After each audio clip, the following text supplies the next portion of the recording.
what's incredible with Brock is that Brock went from pro wrestling to being the UFC heavyweight champion. I mean, and did so with such a short amount of time of training in MMA. I mean, obviously he had a spectacular amateur wrestling career. He was a legit top flight amateur wrestler and a fucking genetic freak. All those things.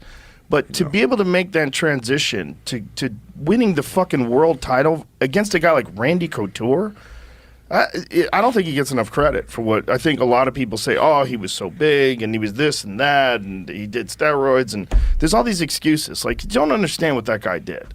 Like, what that guy did is nothing short of insanity. Like, no one's ever done that before. No one's ever gone from, I mean, the way he did it too, and to fucking to get in there and beat a guy like Randy, who's, you know, one of the best of all time.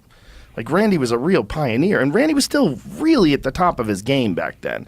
It wasn't that, it was just, he was just fucking a freak, just a real freak. Like, I always said that if, like, that guy, like, fresh out of college, like, if we were in a different era, like, if he's coming fresh out of college today, and someone like Faraz Sahabi or, you know, Henry Hooft, like some top flight MMA instructor gets a hold of him as a young man and teaches him how to strike, where, you know, he's comfortable and he can move just like elite guys of today.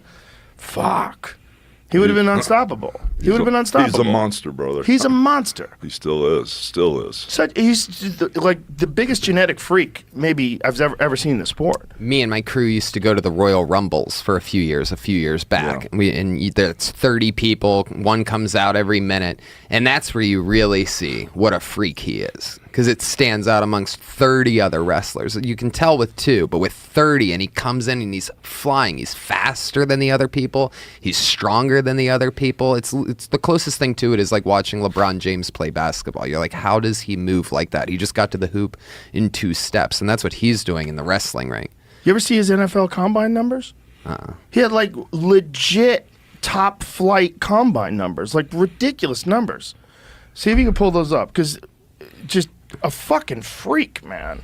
Yeah. Like a real rare one. Very fast, too. Like, his run was fast. Look at this. 6'3", weighs 283 pounds, a 40-yard dash of 4'7". 4'7" at 283 pounds. That's insane. Jump 35 inches vertically and 10 feet from the standing long jump. 10 feet. He's hurling he's hurling almost 300 pounds, 10 feet. He can bench 225 pounds for 30 reps. 225 for 30 fucking reps. That's crazy. Dude. Oh, look, it's me, astounded. I've been astounded multiple times by that guy. That's crazy. There's a few guys that I say, he like, can still go, brother. Yeah, I'm sure he can still go. Well, there was talk about him fighting again in the UFC just fairly recently, like a few years ago. You know, I mean, I'm sure in the back of his head, he still wants to stomp some people, you know? He's intense, brother. I mean, last time I was around him, I was in Saudi Arabia with him.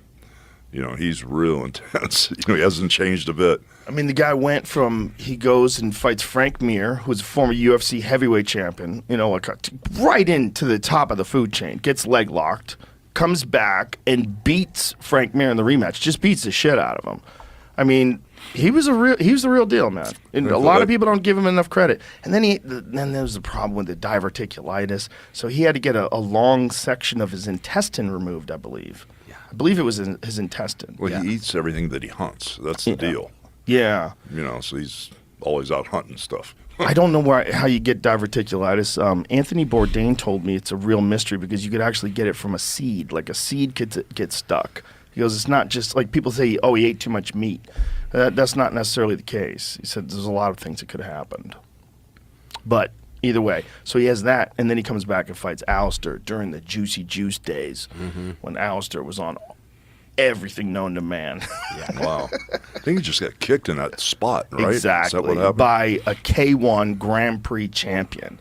Like, Alistair Overeem was the elite of the elite for kickboxing, and he was saucy. I mean, he came in saucy. There was no USADA back then, so you just had to pass a test on the day of the weigh-ins, which is like an IQ test. Yeah. And then just using all these masking agents and shit. There's like, you know, it's a different world back then.